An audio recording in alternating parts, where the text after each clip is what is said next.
Hello दोस्तों, welcome to my channel. आज का जो हमारा टॉपिक है वो छत्तीसगढ़ बीओई का जो पेपर होने वाला है उसके रिगार्डिंग है। उसके पेपर्स को हम सॉल्व करेंगे और बीच बीच में जो टॉपिक्स हमको लगेंगे कहाँ इंपॉर्टेंट है उसको भी कवर करते हुए चलेंगे।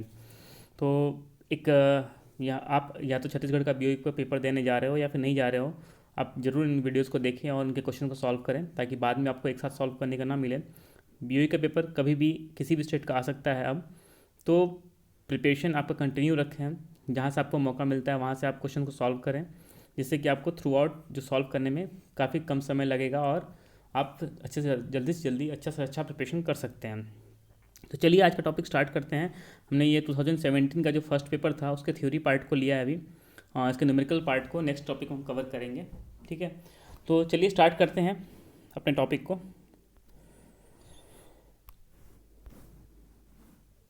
जो सबसे पहला ऑब्जेक्टिव क्वेश्चन आए थे वो था कि the air cycle efficiency for a petrol engine having compression ratio is equal to 5:1 will have efficiency. तो जो एफिशिएंसी होती है वो पेट्रोल इंजन की होती है efficiency eta is equal to 1-1/r⁻⁻1। तो आर जो होता है वो होता है हमारा कंप्रेशन रेशियो, और जो हमारा गामा होता है हमको पता है CP/CV। ठीक, और तो इसमें उन्होंने नहीं दिया है तो ये हमको याद होना चाहिए। ये हमारे बेसिक से हमने पहले भी पढ़ा हुआ है, क्लास 9, 10th, 11th, 12th हर जगह था ये। तो ये इन्होंने नहीं दिया है, ये आपको याद नहीं है तो याद रखना पड़ेगा गामा की वैल्यू। जब आप इस इन सब चीज़ों को फार्मूला में रखते हैं तो आपका आंसर आ जाता है 47.5%, जो कि हमारा आंसर ए सही है। नेक्स्ट हमारा है मिनरल्स ऑयल्स आर अनस्टेबल। ऐसा नहीं है, अनस्टेबल होता नहीं है। अनस्टेबल स्टेबल मतलब कि जो भी चीज़ को हम रखें वो अपना फेज चेंज करे थोड़ी देर बाद। जैसे अगर हम वाटर और ऑयल को मिक्स करके रखते हैं थोड़ी देर बाद क्या होता है, इमल्सन बनता है, लेकिन वो थोड़ी देर बाद क्या होता है, वाटर अलग और पानी अलग हो जाता है, तो वो अनस्टेबल बोलते हैं। ऑयल के साथ ऐसा नहीं होता है, मिनरल ऑयल के साथ क्वालिटी ऑफ ऑयलनेस अच्छी खासी होती है, काफ़ी ऑयली होता है, बहुत महंगा नहीं होता है। तो आपके साथ ऑप्शन क्या बताता है, ईजिली ऑक्सीडाइज, और होता भी है। अगर आप इसको कंबस्टन में यूज़ करोगे तो ये जल्दी से ज़्यादा ऑक्सीडाइज हो जाता है। ठीक है, तो इसका आंसर हमारा D. What is the smallest particle of element which can take part in a chemical reaction. ये अच्छा क्वेश्चन है। आप इसमें कंफ्यूज हो सकते हैं कि हाँ आपका पार्टिकल में आपको सबसे पहले मॉलिक्यूल तो होंगे नहीं और कंपाउंड तो होंगे नहीं। मॉलिक्यूल्स इसलिए नहीं होंगे कि मॉलिक्यूल्स क्या होते हैं, कई सारे एक दो या दो से ज़्यादा आइटम्स को मिला करके मॉलिक्यूल्स बनते हैं। जैसे कि अगर आप सिंपल से एग्जांपल लें तो H2O, CO2, ये क्या है, मॉलिक्यूल्स है, हाइड्रोजन और ऑक्सीजन का कॉम्बिनेशन बना मॉलिक्यूल्स बना। और जब ढेर सारे मॉलिक्यूल्स मिल करके एक कंपाउंड बनाते हैं, जैसे कि हम बात करते हैं, तो कंपाउंड का एग्जांपल आपको अगर याद आता है तो आप देखिए K2SO4 या L2SO4 का होल साइज 24S2 जो हमारा है, वो सब का कंपाउंड्स हैं। कई सारे मॉलिक्यूल्स को मिला करके हमारा कंपाउंड बनता है। तो कंपाउंड्स में ढेर सारे हमारे एटम्स आ जाते हैं। इलेक्ट्रॉन, इलेक्ट्रॉन क्या है, एलिमेंट नहीं है, वो चार्ज है। ठीक है, तो ये तीनों नहीं हुआ तो हमारा सबसे छोटा क्या होगा, एटम। ठीक है, तो इसका आंसर क्या होगा, थर्ड का सी। उसके बाद आते हैं हम अपने फोर्थ पे। अ बॉलर इज ये क्वेश्चन थोड़ा सा मिसप्रिंट हुआ था तो उन्होंने सही कराया था। बक स्टे इज, बक स्टे क्या होता है, बक स्टे आप अगर वर्टिकल बॉलर में गए होंगे या फिर हर जगह आप हॉरिजॉन्टल में भी क्या होता है कि वो क्या होता है, फर्नेस को बांध के रखता है।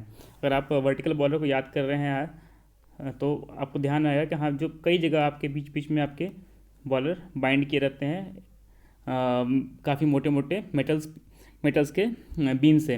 तो बीम को बकस्टे बोलते हैं। वो क्या करता है कि फर्नेस को बांध के रखता है चारों तरफ से, ताकि फर्नेस किसी भी कंडीशन में बल्ज ना हो या फिर बाहर की तरफ प्रेशराइज होने पर ना एक्सप्लोड हो। तो हमारा इसका आंसर होगा for the support of furnace wall. ठीक है, heat rate of turbine is express इन, यहाँ पे लोग कन्फ्यूज़ कर जाते हैं कि हीट रेट ऑफ टर्बाइन क्या होगा। हमको पता है किलो कैलोरी पर किलोवाट आवर होता है, लेकिन क्या होता है कभी कभी जल्दीबाजी में लोग उसको किलो कैलोरी पर किलोवाट लिख देते हैं, बट नहीं, हमारा पर आवर में होता है, रेट है, पर आवर में कैलकुलेट करते हैं हम टर्बाइन का हीट रेट, तो वो होगा किलो कैलोरी पर किलो वाट आवर। ठीक है, the following gas is use in a inert tungsten inert gas welding process. इस क्वेश्चन का आंसर इन्होंने इसी में दे दिया है, इनर्ट गैस। इनर्ट गैस हमारा कौन कौन सा होता है, हीलियम, आर्गन, नियॉन, ये सब क्या होता है, इनर्ट गैसेस होती हैं। ये पार्टिसिपेट नहीं करती किसी भी रिएक्शन में। इसके अलावा आप कोई भी देखेंगे, एसिटिलीन हुआ, वो भी ऑक्सीजन, हाइड्रोजन, ये सब क्या है कि आपके रिएक्शन में पार्टिसिपेट करते हैं। एक ऑर्गन ही है जो किसी भी रिएक्शन में पार्टिसिपेट नहीं करती है, इसलिए उसको इनर्ट गैस बोलते हैं। तो हमारा आंसर क्या होगा, ऑर्गन। तो ऑर्गन और हीलियम दोनों ही हमारा TIG वेल्डिंग जो होता है उसमें यूज़ करते हैं। If refractory contain high content of silica it means refractory is. Refractory क्या होता है पहले इसके बारे में जान लेते हैं, ये चैप्टर हमने पहले नहीं डिस्कस किया है। तो रिफ्रैक्ट्री हर वो मटेरियल है जो कि एब्रेशन और करोजन को प्रिवेंट करता है सॉलिड, लिक्विड और गैसेस के द्वारा एट हाई टेम्परेचर। सिंपल सा अगर आप बात करें कि सॉलिड, लिक्विड या गैस जो भी चीज़ें हैं अगर हाई टेम्परेचर पर एब्रेशन और करोजन को प्रिवेंट करता है उसको हम रिफ्रैक्ट्री बोलते हैं। रिफ्रैक्ट्री मेनली 3 तरह के होते हैं, एसिडिक, बेसिक और न्यूट्रल। तो जो एसिडिक रिफ्रैक्ट्री होती हैं वो क्या होते हैं कि बेस के साथ रिएक्शन करती हैं, वो बेस के साथ कंबाइन हो जाती हैं। बेसिक क्या होती हैं, वो मेटेलिक ऑक्साइड्स होती हैं जो कि एसिड के साथ रिएक्शन करती हैं। और जो न्यूट्रल जो रिफ्रैक्ट्रीज होती हैं वो रिएक्शन किसी के साथ नहीं करती हैं, ना ही वो एसिड के साथ रिएक्शन करती हैं, ना कि वो बेस के साथ करती हैं। तो अगर हम एसिडिक रिफ्रैक्ट्री की बात करें तो जैसे silica, semi silica, aluminium silicate, ये सब क्या है, एसिडिक रिफ्रैक्ट्री आती हैं। तो सिलिका वाले जितने भी एलिमेंट्स हैं ना वो एसिडिक में आते हैं। अगर आपको सिलिका कहीं भी दिखता है तो एसिडिक रिफ्रैक्ट्री ही होगा, ठीक है। उसमें नॉर्मली 2 से ज़्यादा एटम्स होते हैं, ये भी आप एक एग्जांपल सब सिंपल में समझ सकते हैं। जैसे आप एग्जांपल में यहाँ पे देखिए, यहाँ पर आपको मिलेगा जो भी आपके दो या 2 से ज़्यादा एटम्स होते हैं उनको हम एसिडिक रिफ्रैक्ट्री में रखते हैं। तो Al2O3 या फिर SiO2 ये सब क्या होते हैं, एसिडिक रिफ्रैक्ट्री में आते हैं। लेकिन बेसिक रिफ्रैक्ट्री में क्या होता है कि हाँ RO टाइप के होते हैं। देखिए मैग्नीशियम ऑक्साइड हो गया ये, या फिर हमारा एल्यूमिना भी होता है, सॉरी एल्यूमिना नहीं, मैग्नेसाइट होता है, आपका डोलोमाइट होता है, ये सब क्या होता है कि बेसिक रिफ्रैक्ट्री में आते हैं। और न्यूट्रल रिफ्रैक्ट्री में हमारे क्रोम, प्योर एल्यूमिना, ये सब क्या होता है कि न्यूट्रल रिफ्रैक्ट्री में आते हैं, ठीक है। तो इसके बारे में हम डिटेल्स में पढ़ेंगे, रिफ्रैक्ट्री के बारे में काफ़ी चीज़ें हैं रिफ्रैक्ट्री में पढ़ने के लिए। तो मतलब रेशियो क्या होता है, इनके ऊपर न्यूमेरिकल्स भी आते हैं, इनका साइज़, बल्क डेंसिटी, ये सब क्वेश्चन कई बार BOE में पूछा हुआ है। तो रिफ्रैक्ट्री के बारे में हम डिटेल्स में पढ़ेंगे। जब तक नहीं पढ़ते हैं तब तक आपको एक रेफरेंस के लिए ये पॉइंट आपको दिया हुआ है। तो इसका आंसर क्या होगा, जो हमने बात किया था, इसमें सिलिका है, यानी कि इसमें एसिडिक रिफ्रैक्ट्री होगा, ठीक है। नेक्स्ट हमारा आता है in centrifugal pump the liquid enter at the pump. हमको पता है सेंट्रीफ्यूगल पंप में क्या होता है, लिक्विड कहाँ इंटर करता है, सेंटर पे इंटर करता है और रेडिली निकलता है। तो एट द सेंटर इंटर की बात कर रहा है। Oil in general bearing should be applied at the point where load is, वहाँ पे हमको अप्लाइड होता है जहाँ पे हमारा लोड सबसे कम होता है। जहाँ पे लोड सबसे ज़्यादा होगा वहाँ ऑयल फिल्म रहती नहीं है। तो इसका आंसर क्या होगा, नील और lightest. Which of the following is use for bearing liner. ये बहुत अच्छा क्वेश्चन है। लाइनर हमारा बेयरिंग का आपको याद होगा, अगर आप मेंटेनेंस से हैं तो आपको याद है, लेकिन अगर आप ऑपरेशन से हैं तो सिंपल से याद करने का तरीका है लाइनर ऐसा होना चाहिए जो कि जल्दी इरोड ना हो, सिंपल सी है। लेकिन ब्रास और बेल मेटल और गन मेटल ये सब क्या होते हैं, कॉपर के अलॉय होते हैं। तो ये क्या होता है कि सीधा बात है कि कॉपर अलॉय जो भी रहेंगे हमारे वो तुरंत इरोड होते हैं, ठीक है। तो हमारा कुल मिलाई क्या हुआ, बेबिट मेटल जो होता है वो बेस्ट आंसर है। तो हमारा क्या होता है, जो लाइनर होते हैं, जो बेरिंग लाइनर होते हैं वो बेबिट मेटल के होते हैं। हाँ, एक क्वेश्चन और आया था, ये तो 10 क्वेश्चन हमारे ऑब्जेक्टिव हो गए। ये काफ़ी अच्छा क्वेश्चन था कि what are the causes of fall in condenser vacuum in the surface condenser. ये सबको पता है मोस्ट प्रॉब्ली, फिर भी मैंने लिखा है कि हाँ कंडेंसर का वैक्यूम ड्रॉप हो जाए, अगर एयर इंक्रीज होता है, रिडक्शन इन कूलिंग वाटर, अगर कूलिंग वाटर का फ्लो कम हो जाता है, इंक्रीज ऑफ स्टीम फ्लो, अचानक स्टीम फ्लो बढ़ जाए, CTI डिफेंड ट्रिप हो जाता है, इजेक्टर ड्रेन चोक्ड हो जाता है, रोटामीटर का फ्लोट जाम हो जाए, loss of LP IP HP ceiling जो है टरबाइन की वो हो जाए, faulty operation of vacuum breaker हो जाए, और भी बहुत सारे हैं। अगर आप ऑपरेशन में है तो पता है, नहीं है तो ये आपको बेसिकली इतना काफ़ी है।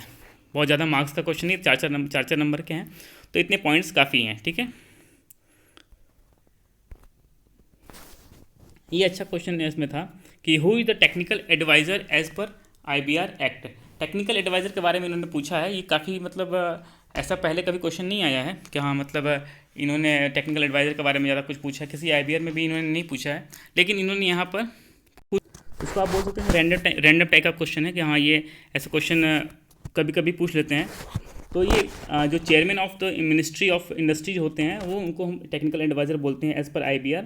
ठीक है, जो गवर्नमेंट ऑफ इंडिया का मिनिस्ट्री ऑफ इंडस्ट्री के जो चेयरमैन होते हैं वो होते हैं अपने टेक्निकल एडवाइज़र IBR के एज़ पर IBR एक्ट के हिसाब से। ठीक है, ये भी अच्छा क्वेश्चन था कि what is emulsification of oil and what steam emulsion number is. Emulsification हमको पता है कि जब भी हम किसी भी दो ऐसे इन मिक्सिबल यानी कि जो एक में मिक्स नहीं होने वाले लिक्विड्स हैं उनको हम एक बार मिलाते हैं और फिर चेक करते हैं जिनकी डेंसिटी अलग अलग होती है, तो कुछ देर बाद वो सेपरेट हो जाते हैं। सबसे बेस्ट एग्जांपल अगर हम बात करें तो ऑयल और वाटर का है। तो emulsion is a temporary stable mixture of immiscible liquid such as oil and water achieve by finely dividing one phase into very small droplets. जब हम ऑयल में पानी को या पानी में ऑयल को मिक्स करते हैं तो क्या होता है कि थोड़ी देर के लिए मिक्स होता है, लेकिन वो क्या है कि स्टेबल मिक्सचर नहीं बनता है और थोड़ी देर बाद वो सेपरेट हो जाते हैं। तो उससे आपको डायग्राम बनाना पड़ेगा। आप देख पा रहे हैं कि ये हमारा वाटर इन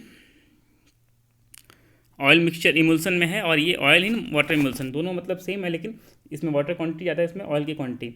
तो ये एक इमल्सन बनता है, मिक्स होता है, उसके बाद फिर ये सेपरेट हो जाते हैं। उसके बाद उन्होंने पूछा है कि स्टीम इमल्सन नंबर क्या होता है। स्टीम इमल्सन नंबर क्या होता है कि टाइम सेकेंड में मेजर करते हैं जब हम required an emulsion of lubricating oil and water to separate into a distinct layer at 90 degree centigrade. Actually क्या होता है कि एक स्टीम को 100 डिग्री सेंटीग्रेड स्टीम को 20 ml ऑफ लुब्रिकेटिंग ऑयल के साथ मिक्स करके उसको 90 डिग्री सेंटीग्रेड जब वो मिक्सचर आ जाता है तब हम टाइम वहाँ से टाइम मेजरमेंट स्टार्ट करते हैं और जब तक दोनों लेयर अलग अलग ना हो जाए, यानी कि वाटर अलग ना हो जाए और ऑयल अलग ना हो जाए, इस टाइम को हम मेजर करते हैं और इसी टाइम जो मेजरमेंट होता है उसको हम बोलते हैं स्टीम इमल्सन नंबर। ठीक है, तो ये भी एक मतलब यूनिक क्वेश्चन रहा, लेकिन ये पूछ सकते हैं, पहले भी पूछा हुआ है और ये एक्सपेक्टेशन रहेगा कि आपको ये पता हो, तो काफ़ी अच्छा क्वेश्चन है। ठीक है, नेक्स्ट है what is difference between galvanising and thinning. Galvanising क्या होता है कि प्रोसेस होता है जिसके ऊपर हम इलेक्ट्रोकेमिकल रिएक्शन के द्वारा एक लेयर बनाते हैं करोजन प्रिवेंट करने के लिए, applying the zinc layer on a metal surface for the protection of corrosion. हम इसको हम बोल सकते हैं कि हम इलेक्ट्रोकेमिकली रिएक्शन के द्वारा बड़ी यूनिफॉर्मली होता है, मतलब अगर जितना भी हम चाहें उतना थिन और थिक लेयर हम एक मेटल के ऊपर करोजन प्रिवेंट करने के लिए लगा देते हैं, खास करके जिंक का लेयर होता है। Apply by the zinc galvanisation, particularly this application is made on steel और आयरन सर्फेसेज। स्टील या आयरन सरफेस के ऊपर एक जिंक का लेयर जैसे कि वो प्रिवेंट कर देता है। थिनिंग क्या होता है कि हम मैनुअली करते हैं, किसी भी सीट के ऊपर हम क्या करते हैं, या वेल्डिंग के द्वारा या फिर किसी सीट के द्वारा हम वेल्ड करके उसकी थिकनेस बढ़ाते हैं। ये भी वही प्रोसेस है, लेकिन ये क्या होता है कि नॉन यूनिफॉर्म होता है और गैल्वेनाइजिंग क्या होता है, यूनिफॉर्म होता है। तो thinning is the process of applying a thin layer of tin on a metal surface. Mostly this type of coating is done with road iron sheets और steel. The resultant product of the thinning process is called tin plate. Also, is widely used for the coating process made with the solder before soldering. तो ये एक तरह से मतलब आप देखोगे कई जगह हाँ कई जगह थिनिंग करते हैं, वहाँ का थिकनेस बढ़ाने के लिए भी हम थिनिंग करते हैं, तो वो एक वेल्डिंग टाइप का होता है थिनिंग प्रोसेस। लेकिन गैल्वेनाइजिंग क्या होता है, बहुत यूनिफॉर्म और बोल सकते हैं कि हाँ इलेक्ट्रोकेमिकली यूनिफॉर्मली होता है, जिसमें कि हम चाहें तो थिकनेस वेरी नहीं करती है, काफ़ी कंट्रोल्ड वे में होता है। ये इलेक्ट्रोकेमिकली होता है और ये मैकेनिकली होता है, आप बोल सकते हैं कहाँ मैकेनिकली इसको करते हैं।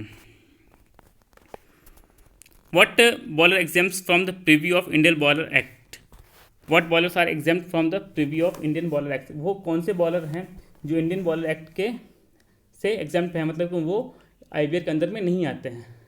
ये काफ़ी सिंपल क्वेश्चन है, बट इन्होंने ऐसा पूछा है कि आप थोड़ा सा कन्फ्यूज हो जाओगे कि हाँ वो कौन से बॉलर हैं जो IBR में के अंतर्गत नहीं आते हैं। तो सबसे सिंपल है, हर वो आप बॉलर का डिफिनीशन याद करें, हर वो बॉलर जो हमारा 3 क्राइटेरिया था बॉलर का, कि पहला क्राइटेरिया क्या था कि उसकी कैपेसिटी 25 लीटर से ज़्यादा होनी चाहिए। अगर आपने मेरा IBR के चैप्टर का देखा है IBR का, तो उसमें आपको सबसे पहले डेफिनेशन ही बताई है मैंने कि जो 25 लीटर कैपेसिटी से ज़्यादा होना चाहिए, यानी कि अगर हम इसमें भी लिखेंगे तो इनको हम नॉन IBR बॉलर भी बोलते हैं। आपको नेट पे भी सर्च करोगे आपको मिल जाएगा कि बहुत सारे जो कंपनीज़ हैं नॉन IBR बॉलर बनाती हैं, तो उनकी कैपेसिटी क्या होती है, 25 लीटर से कम होती है। दूसरी क्या होती है, उनका जो वर्किंग प्रेशर होता है वो 1 kg/cm² से कम होता है, और तीसरा जो टेम्परेचर होता है वो 100 डिग्री सेंटीग्रेड से कम होता है। तो ऑब्वियस बात है कि हाँ, ये एटमॉस्फेरिक प्रेशर से कम पे काम करेंगे तो टेम्परेचर भी उसका कम ही रहेगा स्टीम फॉर्मेशन का। तो वो सब क्या होता है, नॉन आईवीआर बॉयलर में आते हैं। तो उनका मतलब यही है कि हाँ, नॉन आईवीआर बॉयलर के बारे में आप बताएं। What is volatile matter and how do we determine them with proximate analysis. इसको भी मैंने आपको बताया है। अगर आप कोल एनालिसिस भी जाएंगे तो वहाँ पे मैंने आपको अच्छे से बताया है, तो प्लीज़ वो वीडियो देखना मत भूलिएगा। क्योंकि क्या होता है कि बीच बीच में वो क्वेश्चन पूछ लेते हैं, तो हम अभी तो कर लेंगे, लेकिन अगर आज अभी ये इन्होंने वीएम का पूछा है, कल अगर मॉइस्चर का पूछते हैं तो फिर आप कन्फ्यूज हो जाओगे। तो वो सब चीज़ें आपको डिटेल में बताई हुई हैं, तो प्लीज़ उनको जरूर देखिएगा। Volatile matter is one of the most common parameter measured in कोल।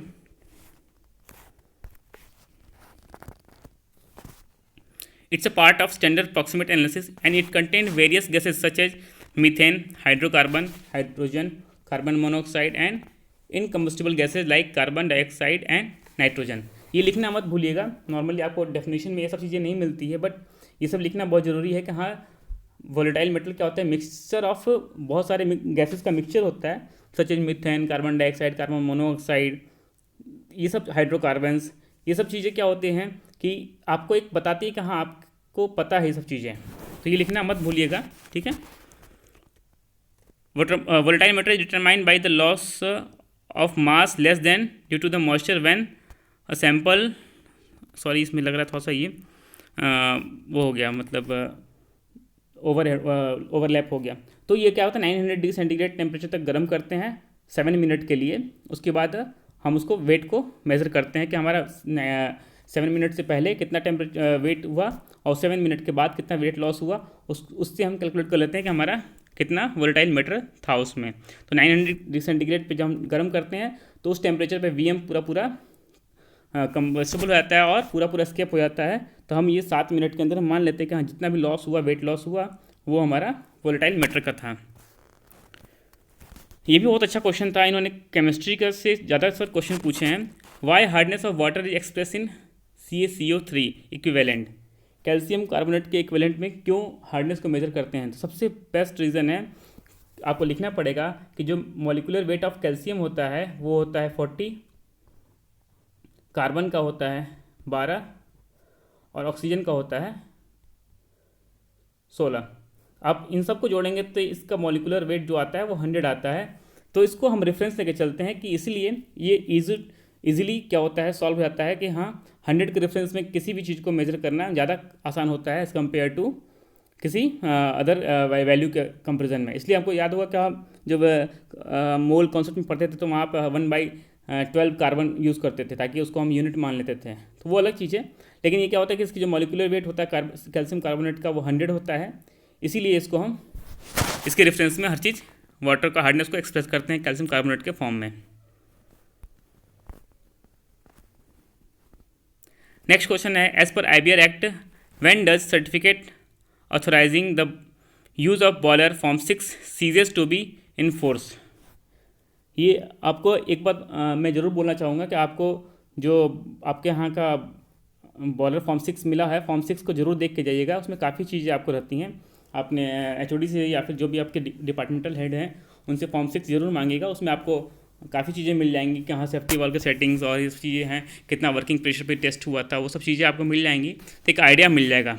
तो उसमें ही आपको ये मिल जाएगा, ये डिटेल्स भी आपको उसी फॉर्म 6 में ही मिल जाएगा। कि ऑन नेक्स्ट जब हमारा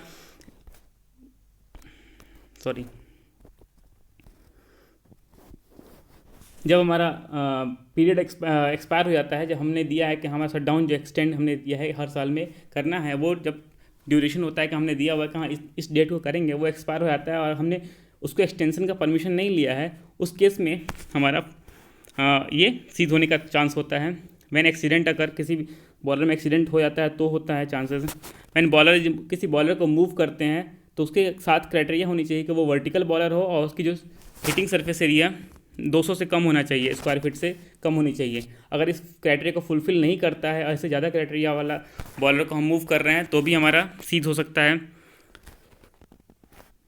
हम किसी में स्ट्रक्चरल अल्टरनेशन करते हैं और उसके रिन्यूअल करते हैं, उसके बाद हम बॉयलर इंस्पेक्टर को नहीं इन्फॉर्म करते हैं, बॉयलर वहाँ पर चीफ बॉयलर इंस्पेक्टर के ऑफिस में हम इन्फॉर्म नहीं करते हैं, उस केस में भी हमारा होता है। ठीक है, अगर chief inspector case direct when structural alteration, वही मैंने बताया कि हम किसी भी चीज़ में कोई चीज़ चेंज करते हैं, रिन्यूअल इन मेज इन एनी स्टीम पाइप और अटैचमेंट, अगर हम कोई भी स्टीम पाइप अटैचमेंट में चेंज करते हैं और हमने इन्फॉर्म नहीं किया है, नहीं बताया है, और वो अगर फाइंड आउट करते हैं, उस केस में भी हमारा सर्टिफिकेट सीज हो सकता है।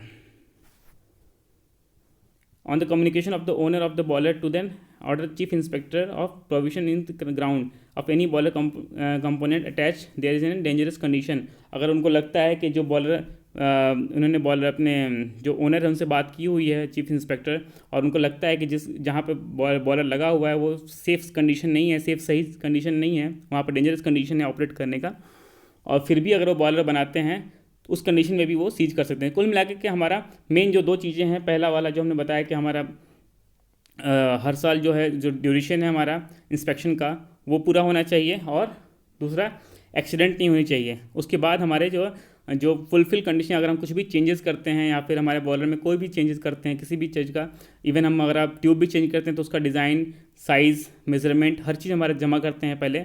आपको पता होगा कि बॉयलर ट्यूब अगर रिप्लेस करते हैं तो उसका पूरा डिज़ाइन और हर चीज़ मेजरमेंट के साथ मटेरियल, उसका सब कुछ स्पेसिफिकेशन हम पहले बॉयलर इंस्पेक्टर के पास जमा करते हैं, फिर वो अप्रूव करते हैं, तब जाके हम उस चीज़ को रिप्लेस कर पाते हैं। तो ये सब चीज़ें काफ़ी हैं, ये सब चीज़ें क्राइटेरिया फुलफिल होनी चाहिए। अगर ये क्राइटेरिया फुलफिल नहीं होती हैं तो वो उनके पास अथॉरिटी होती है कि वो बॉयलर को सीज कर सकें। तो ये हमारा जो थियोरेटिकल पार्ट था वो पेपर 1 का जो 2017 का क्लियर हुआ, और भी एक दो क्वेश्चन उसमें हैं जो हम डिस्कस कर लेंगे न्यूमेरिकल पार्ट में।